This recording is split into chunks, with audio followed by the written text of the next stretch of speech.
welcome back to my channel, So Happy. Today I'm going to be answering all the questions you've been asking me for this Q&A video.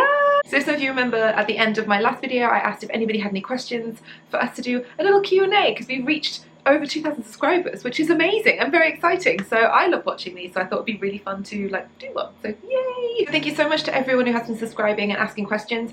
I am going to answer as many as possible, and some of them are all sort of interlinked. So I've picked a few that will kind of answer all the other questions that people asked as well. So I hope that's okay. Right, so let's get started with some of the questions. I hope you're all well. So go get yourself a cup of tea or coffee or cake, or all of it. Oh, I wish I had some cake right now. We'll start with question number 1, which is from Leinster Girl. Sorry if I said that wrong. Hello, Leinster Girl. Could you please tell me what they are, the books? Oh, the books, because I love books, especially ones with pretty covers. Congrats on all your subscribers. Thank you. Oh, okay. Story short. You are wondering what these books are. A few of you have been wondering what these books here are. I'm going to get them off the shelf for you. These are all limited edition classics, but I'm sure they are still available to purchase, designed by Anna Bond, who owns Rifle Paper Company. She's really, really cool, and she's an incredible illustrator, and she did these books, which are absolutely, I'm just going to get out there, focus, which are absolutely stunning. And being a huge book geek and a lover of illustration, I obviously had to spend my money on them. And this is the Heidi one. I've never read Heidi, which is really bad, having a book on your shelf that you haven't read, so I will have to read this. But they all have these lovely quotes on the back, which is just so gorgeous. But yeah, I love Little Women, and this book, anyone who was raised in the 90s, I'm just saying, oh God, it makes me cry every time, that film. I love it. Sarah Crew, is it Sarah Crew? Yes. But yeah, I adore this book, and the colours are just so beautiful, and it just reminds me of like India, where she grew up, and it's like, oh, it's gorgeous. But yes, very beautiful. And then we also have, is this the one, have I showed you this one? Oh, The Dream, the ultimate redhead, Anne of Green Gables, one of my favourite books in the world. Isn't that just an absolute treat? So yes, these are the books, Leinster Girl, you're wondering about. So this is them. Aren't they beautiful? Which order do they go in? Oh well, doesn't matter. Okay. Question number 2 from Louise V. Victory, Louise V. I love your videos. Oh, thank you, chicken. My question, clothes-wise, what period in history would you like to live in so you could wear the clothes? That's such a good question. Okay, automatically my brain has thought, do I want to live in this period of history? 1, because either there's a war, never a good thing, or 2, because women's rights were completely unthought of. So I'm going to answer this question as a historian and a designer and things I really, really want to wear. So I adore the 1930s evening wear. They had it down. Everything was cut on the bias. It was beautiful. The beading was excessive. The colours were amazing. People travelled a lot then. They were kind of like the discovery of travel. So a lot of the fashions were really influenced by that, colour-wise, print-wise. So beautiful, so lovely. But I really do love the late 50s, early 60s. So I think I would go back then, because things are sort of taking a turn around, kind of getting a bit better for us females. So yeah, I might like to go then and live then. And trousers were more accepted back then, so yeah, but yeah, 30s, I do love the late 30s. So basically anything when the fashion wasn't rationed, I generally would like to go then, but I would only like to go for a week, if that's okay. Is that all right, Louise? I just want to go for a week, because I think I would just, it would drive me crazy, as much as I would love to wear those clothes. So I'm just going to say I would like to live in the day and age we live in now, even though things aren't 100% great, because we can choose what we can wear. Question number 3. So Ella asks, hello Ella, you always comment on my videos, thank you. She is interested in you were interested about my job, how exciting, and maybe some more of your other favourite things, beauty, accessories, books, etc. How exciting. I will talk more about my job later in the video, because I have a few other questions to do with what I do to pay my bills, which is exciting, so that's going to be towards the end of the video. But you're asking about beauty things. Oh, I do love beauty products. I am very, very bad for things like that. I do love a red lipstick. I am pretty obsessed with red lipsticks. So beauty wise, at the minute, I'm really into Too Faced. They are a makeup brand, an American makeup brand run by a husband and husband, which I think is adorable. And they just have really fun things. And this is their, I'm sure some of you would have heard of it. This is their peach palette, and the novelty is, oh my God, it smells so good. It smells like peaches. This is the colors. pretty much have been wearing this in every video since my Paris video, and all the eyeshadows I wear are by Too Faced, because I have very sensitive skin. So Too Faced products just really work for me. Eyeshadow wise, my eyes don't feel sore at all, so I wear this pretty much every day now, and I absolutely love it. And it smells like peaches. It smells so good. But for those of you, because we do not have smell-o-vision right now, it smells like, do you remember when you were a kid and you got sweetie necklaces? It smells like a sweetie necklace. It's so divine, and I love the packaging. Shoes, I love glitter shoes. Just gonna put that out there. I love shoes with glitter on. I love shoes that are totally impractical but are very comfortable. I have these really cute, I'll put a picture here for you. I have these really cute shoes from Clarks. They're rose gold T-bar shoes. I love those. I pretty much wear those every day. And accessories, I'm really into headbands at the minute. This is a lovely headband I recently got from Anthropologie, and it's all beaded beautifulness. Are you gonna focus for me? Yeah, it's all beaded. So I'm obsessed, and this is quite 30s actually, with a little bit of deco beading. They look like peacock feathers, so that is indeed very, very 30s, because they were obsessed with peacocks in the 30s. Peacock, blue and coral. They were the main two colours apparently. Angela asks, personal question, here we go. How old are you? How long have you and your boyfriend been together? And lastly, what are your plans for the future, your personal life? Oh my God, I feel like I'm at like Christmas dinner. You don't have to answer if you don't want to. Oh my goodness. Okay, so question number one, how old are you? I have just turned 27. I don't know what that was. I am 27 years old. How exciting. I'm trying to think who else is. The Queen was coronated when she was 26, so I'm a year older than the Queen then when she took over the country. So in comparison to the Queen, she's doing better than I am, clearly. How long me and my boyfriend have been together? Oh, so me and Lee have been together for, it's been 87 years. We have been together 5 years this spring. It's going to be our 5-year anniversary. How exciting. And what are your plans for the future?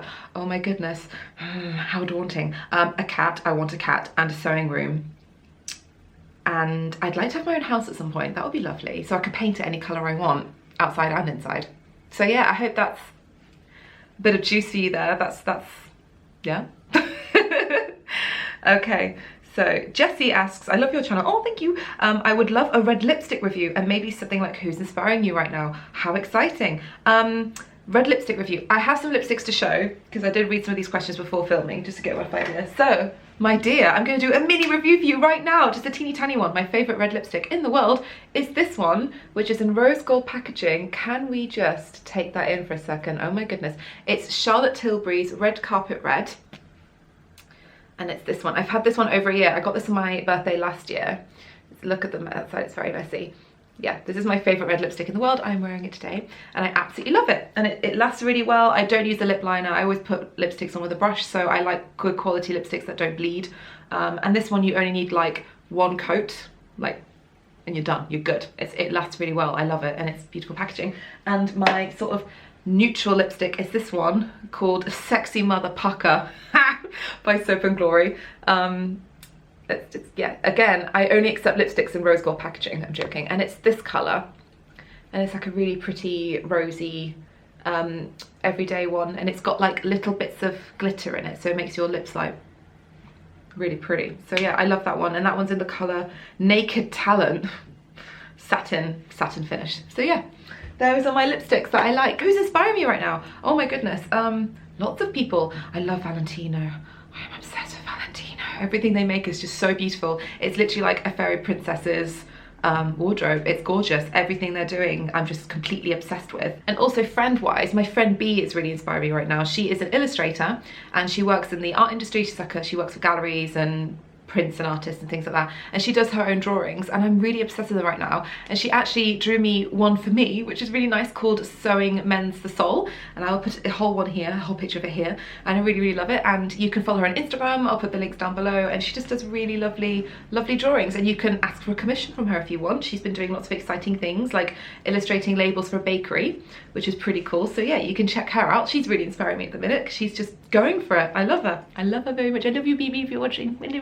So Nirama asks, I'm really sorry if I'm pronouncing your name wrong. I'm very sorry. Oh, she'd like to know what inspires you and what keeps you motivated to make such pretty things all the time. Love and bunnies. Oh, thanks for the love and bunnies. I wish I had a bunny. I used to have a rabbit called Bilbo, a bunny rabbit called Bilbo Baggins. He was lovely. He was a lion-haired rabbit. So I wish I had a bunny right now, but thank you very much for the bunny.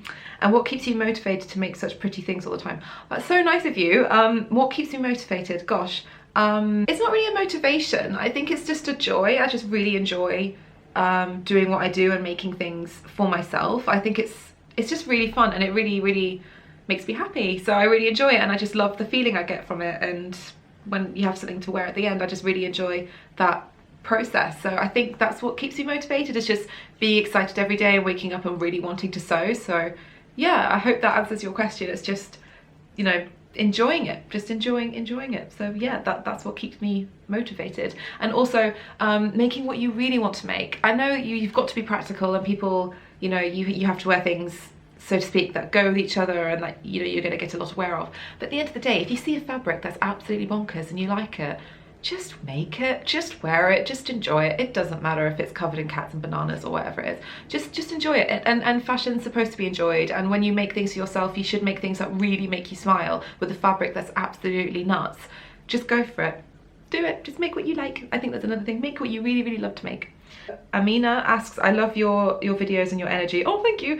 It's coffee and your inspiration of sewing. What machine do you use? Oh, I use I'm looking at it now, the Janome Decor Computer DC3050. I love this sewing machine. I bought it about 3.5 years ago, I think, and it's done really well. I just had it recently serviced, and I absolutely love it because it's digital, so you can put like sewing length and tension and stuff like that in digitally, which I'm very happy with, and it's got a really good automatic tension setting, and it's great. You can put anything through it. I've sewn coats on it, curtains, clothes, everything. It's a great company, and it's a great machine, so I highly recommend that machine to you. So Jen asks, how do you store fabrics? Mine are in a cardboard box. Oh, we've all been there. I used to store my fabric in cardboard boxes. This chest of drawers here, that's where I keep the majority of my fabric. Right now, my house is a little crazy, so I have fabric like literally like a squirrel stored in most places, like in bags and things, which is really bad. I really need to have a really good organize of this drawer because I'm not using it wisely enough. So yeah, I just keep my fabrics in drawers really, so I can like have a rummage around. If I had a sewing room, for example, I would love to be able to store it like we do at work. We store things in big clear big clear plastic tubs with lids so that dust doesn't get in, but then again you have to be careful of light because it could bleach them, but in our case it's fine. So you can see all your fabrics, so you can see, you know, get inspired and be like, oh, I want to use that. So yeah, in answer to your question, I store mine in a chest of drawers. So many fabrics. Sewing puns, love it. Hi Alex, my question would be, hello, do you have a sewing room dedicated to this hobby, and do you do any sewing at work? Just being nosy. That's okay. I don't have a sewing room dedicated to this. I would adore a sewing room, or even better yet, a studio.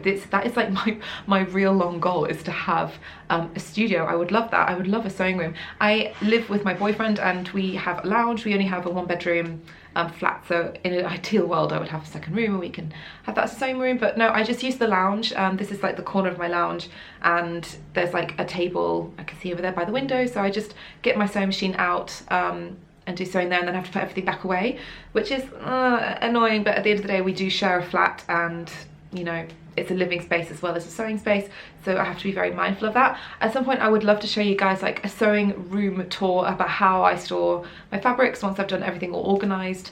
I would love to show you around and where I keep my machine and patterns and things like that, because it's within the lounge, so I have to do it in a way that's, you know, cozy and nice to look at, and that but it isn't dominating the space. So you can see these are some sewing books, and I have like on this bottom shelf I have like my sewing box and reels of cotton and things, so it kind of blends in with the house, which is pretty, which I like it like that, and so far Lee hasn't complained yet. Okay, Sally asks, I would like to ask you why you decided to get into YouTubing and how you managed to fit it into your busy life. Love your green dress. Oh, thank you, Sally. So I decided to get into YouTubing simply because I love film, I love video, and I'm a very visual person. So for me, writing a blog wasn't quite enough for me. I really wanted to like sort of show how something moves and things like that. And I also love watching YouTube videos, so I thought it'd be really fun, just a fun thing to do, kind of like a video sewing diary. And I just really enjoy making them, and I just really enjoy it. So yeah, that's why I decided to do it. I thought I'll make one, and if I hate it, then I won't do it again. And I just turned out to really love it. So yeah, I just love YouTube, the sort of visual video media. I just think it's a really fascinating time we live in, and I just wanted to sort of join in the fun. So yeah, that's why I decided to do it. And how do you manage to fit into your busy life? oh gosh, for example, today is Wednesday, I have 2 shows, so I like to generally film in the morning before going on to a 2-show day, which sounds nuts, but only because this is for my own good. So I like to film, get that done, and then I like to edit maybe on a Thursday, because then I edit in the morning, because if I film and edit in one day, that takes up a whole day. And it takes a very, very long time. So I like to do like bite-sized chunks along the way. Same with my sewing, like I don't really do like a solid all the way through kind of thing. I like to sort of cut something out the day before, and then so it's the same with my video process. So I just do bite-sized things, and I generally like to do it with my boyfriend's at the house, so I don't really film at weekends. So yeah, just bite-sized pieces, that's how I fit it in, and I try to spread it out. So for example, I generally do only release every other week, so every 2 weeks. Yes, every 2 weeks I release a video then, because doing it every week would just be completely impossible for me, and I want to enjoy it. So there we go. Laura asks, I would love to hear more about your experience working in theatre, what show you are currently working on, and what some of your past favourites are. Cheers from Boston. Hello Boston! I'm sure most of you understand I'm not going to talk about the current show I'm employed by. I'm sure you'll understand, but I'm more than happy to talk about past shows I've worked on. My past favourites, definitely 100%, working for Matthew Bourne was literally, I think I wet myself every day. That was incredible. It was a very tough job. It was a Christmas show, long hours, you just got to get on with it. But the show itself was absolutely beautiful. The costumes were stunning. It was Sleeping Beauty. So if any of you got to see that, great show. The costumes were absolutely stunning, and they were actually made by a mutual friend, which is pretty cool. So I got to see his work firsthand, and the music was stunning, and the company is wonderful. All the dancers are so unbelievably wonderful. It was just a great show, and I was going through quite a horrible time in my life right then because my friend sadly passed away. So it was a really lovely show to work on, because it just really distracted me, which sounds really, really bad. It's just true. So even though it was a really tough period in my life, it was a really, really wonderful show to work on, and it was just so beautiful. And I've always been in love with Matthew Bourne. I think what he does is just so rock and roll and so cool. And there was at some point, basically we were putting the costumes away, and I opened up a hot box. A hot box is basically like an oven for clothes, so you put them in and it dries them and kills bacteria and stuff like that. And I opened the hot box, and hanging in the hot box was the Swan trousers. Now we weren't working on Swan Lake, but they were doing like a special bill of Swan Lake at that weekend, and I literally thought I was going to start bursting into tears, which sounds ridiculous because that costume to me is like the most incredible, creative, wonderful yet simplistic piece of artwork. And that's really, it didn't make me want to get into costume. But there's a scene, again rambling, if any of you have ever seen Billy Elliot, the film, at the end, you know, when he transforms and he becomes the dancer he's always wanted to be, and he does that massive leap, and he's the male swan. That is Matthew Bourne. That is a Matthew Bourne production. That is the Matthew Bourne look, and those swan trousers are so iconic. And I think people always get lost in ballet as being a feminine thing, and they always look at like prima ballerinas, and that's why I really love Bourne, because he's really stripped it down. And with Swan Lake, it was like the masculinity of it, and I love the fact that the love story is between 2 men, and it was just so inspiring. So yeah, to see those trousers was a really like thing. It sounds ridiculous. That's one of my favourite things I've worked on. Some other shows I've worked on, I used to work on The Lion King, which is my first big theatre job outside of university, which was an incredible opportunity for me. I'm shocked they took me on. Well, actually no, rephrase that. I'm shocked because I was so young, and I literally was pretty fresh out of university, so it was a very big deal. It was a very incredible opportunity, and I was so lucky to get it. And it was very hard work. It's a lot of work, but it was an incredible experience, and the people you met through that, it was just mind-blowing, and the detail and everything to do with the show was just amazing. The scale of it was ginormous. That's all I'm gonna say. It was huge. So yeah, it was really good. And the best time I remember was when we were preparing for the 15-year anniversary show, and we got to meet Tim Rice, which was so cool. Tim Rice came, and we got to do this like weird circle, like the circle on stage. We stood on a circle with the curtain down so people couldn't see us. We had a big chat, like a sort of go to meet all these people who created the film. And for those of you who don't know, Tim Rice wrote the lyrics to The Lion King along with other huge major Disney films, and he brought his granddaughter as well, which is really sweet. And he was absolutely wonderful. So that was like a huge, wonderful experience. M. Evans, hello, asks, I'd love to know about what sort of costume work you do and what projects you've worked on. Again, I hope that answered in my last video. Do you have a dream job, as in a dream position or project? Oh my goodness, that's a fantastic question. My dream job would definitely be to be the designer on the Nutcracker. I love Christmas ballets and I would love to redesign the Nutcracker. I just really like it, and I love the fact that toys come alive. I think that's just really cool, and they have the rats with the swords, and yeah, I would love to design the Nutcracker. That would be wonderful. So yeah, I hope that answers your question. Demi J asks, did you always want to be a costume designer? How long have you been in London for? What do you most like about it, least like about it, and who is your ultimate style icon, and how did you learn to sew? Okay, so I'll start with the last question, how I learned to sew. With time, with experimenting, and my mum taught me a few things. I learned a few things at school, and then the rest I generally just like did myself. Which sounds weird, but I think you just gotta take the bull by the horns and go with it. You know, I think at the end of the day you're going to teach yourself a lot. And yes, we did learn a lot at university. We learned a lot of like cutting on the stand and things like that. But at the end of the day, you just got to go for it and do it yourself and just see where you end up. That's what I did. Who is your ultimate style icon? Oh, don't make me choose. Do you like the classics? Grace Kelly, Audrey Hepburn. Sophia Loren, oh, beautiful woman. Oh my goodness, I do love Zooey Deschanel. I do love Zooey Deschanel. I do love her style. She has great style. Yeah, especially in New Girl, her character has wonderful, wonderful clothes. So yeah, girls who own it. I think girls who own it, they're my style icons. They just know who they are and they dress how they want. And I think yeah, definitely them. What do you like most? The opportunities, the galleries, the food, the people. You can do so much in the city. I just love it. I love it. There's plenty of parks and there's plenty of things to do, and I love it. I love London. And I don't like the smog, and I don't like the fact that there are so many people at rush hour. That really, really stresses me out. Other than that, it's great. Did you always want to be a costume designer? That is a very interesting question. Yes, in a way I did, and I didn't realise it. I realised you could be a costume designer when I was 13. So I remember really clearly watching I think most people were inspired to be a costume designer from this film. So me and my brother were obsessed with Lord of the Rings. Like there's Obsession and there's what we had. And I remember very clearly watching the extras DVD, and they had a section talking about Aragorn's costumes, because I remember at a very early age being really obsessed with Aragorn's costumes, because you would see all these little details and they'd be like, why is he wearing that?